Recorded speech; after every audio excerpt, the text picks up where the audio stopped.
Hello, welcome to new subscribers and welcome back, loyal stalwarts.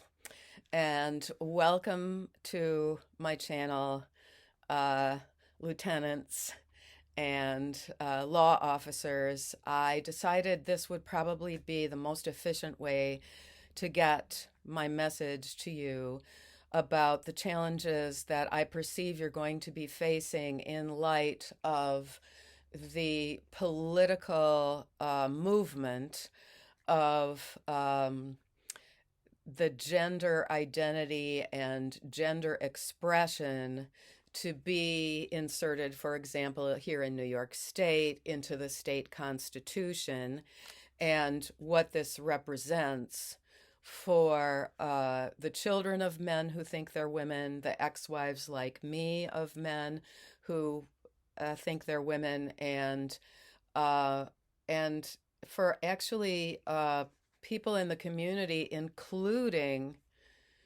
actually the so-called trans community, because people who are avid supporters of LGBTQIA two spirit and etc. rights often really keep themselves unaware of the child safeguarding risks. Um, just to point out one fact is that of the 161 convicted violent male criminals in Wisconsin who are now serving out their sentences in women's prison facilities, 81 of those males, this is from the Wisconsin Department of Corrections, 81, that's half, are serving time for convictions of sexual assault, many of them sexual assault on children. And the reason we're not getting this information is because of an organization that's been around for a while called Trans Journalists Association Style Guide, which I actually believe my ex-husband originated. My story being that I found his cross-dressing diaries over 30 years ago, and he tried to coerce me into staying in this marriage and agreeing that we're lesbians. And he was not directly violent to me. He was a little bit menacing, and he committed financial fraud in court twice to get out of paying child support. And I have started collecting information from trans widows, women who have divorced men who have this uh, philosophy or ideation about themselves and their true spirit, and with information from 64 women who went through this divorce. Uh, I find that over a third of us were victims of domestic abuse. Uh, just over a third sexual assault, and just over a third physical assault. And none of these were prosecuted. And part of that is because these organizations like the ACLU and Human Rights Campaign and GLAAD, GLAAD, and all of those advocacy organizations specifically seek to intimidate women like me. And just to prove that I'm accurate here in stating that some of these men are violent. For example, Keir Anderson is serving 25 years to life in a California prison on the women's side for strangulation by death of his wife, who was trying to leave and who was the mother of their 2 and 4-year-old daughters. And Harvey Marcel, a rather infamous Brooklyn murders, is now serving time in the women's side of Rikers. I think he's serving life for the murder of 3 women. The third one he dismembered and put her body into black garbage bags and kind of put them in various places around the neighborhood, not far from where I used to live in Brooklyn. He now goes by the name Marceline Harvey. And then in Indiana, there's Autumn Cordeleone, who I think is serving life in Indiana. His original name was Jonathan Richardson, and he killed an 11-month-old girl and was reported in the news as the stepmother of that girl. And the ACLU is now working very hard to sue the state of Indiana so that this child murderer can serve out the rest of his sentence in the women's prison estate. There are many, many more of these cases, and you can find that information at a women's rights website called redux.org. It's reduxx.org. The one thing I want to mention that I have personal experience, because several times my then husband threatened to kill himself, but it was really just bluster. But I do want to bring up a cluster of suicides that I recently found out about in Lancaster, Pennsylvania. River Olmsted, age 17, natal female. Samuel Walter Cassidy, who took the name Theodora, natal male, 18, and Braden Snyder, natal female, age 15, and Ashton Clatterbuck, age 22, natal male. And I just want to point out, because of what I know from the way my ex-husband was being influenced by this advocacy group and by other men like him that he hung around with when he was so-called transitioning. There's too much talk about the suicide narrative and what method and stuff like that. And because we have kind of an influx of people identifying in this community in our area, I just am hoping that somehow the word can get back to those organizations that they really need to act to prevent suicides.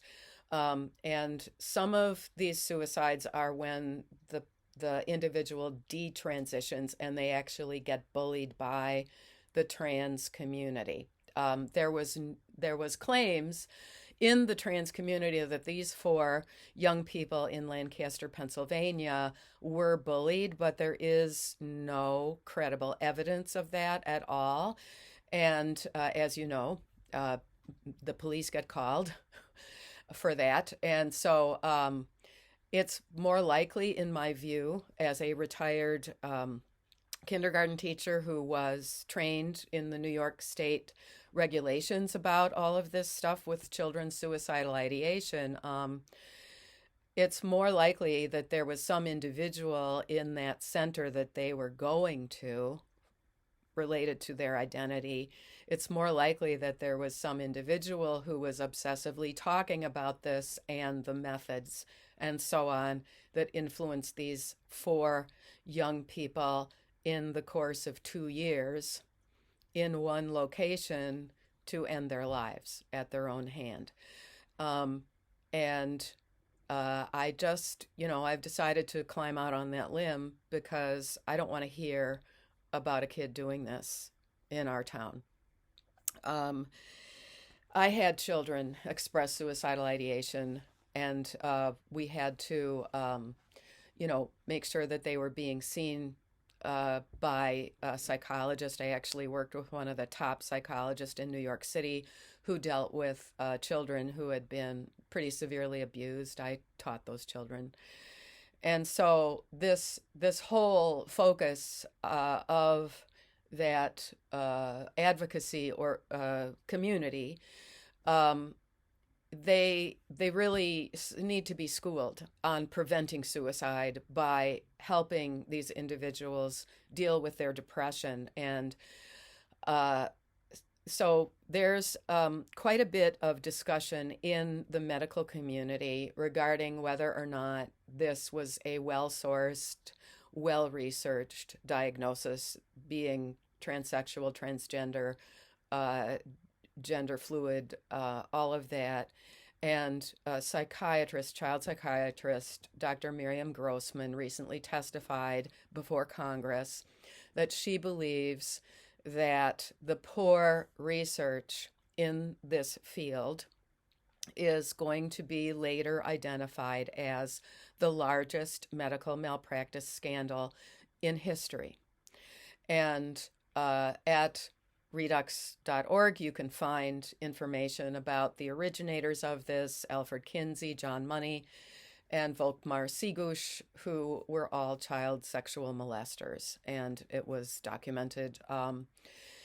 So that's the crimes and the kids and what trans widows are experiencing. And I do know of 4 cases of women who went through my particular divorce who committed suicide. And so this is one reason that I just wanted to do what I regard as my moral obligation to just pass along this information.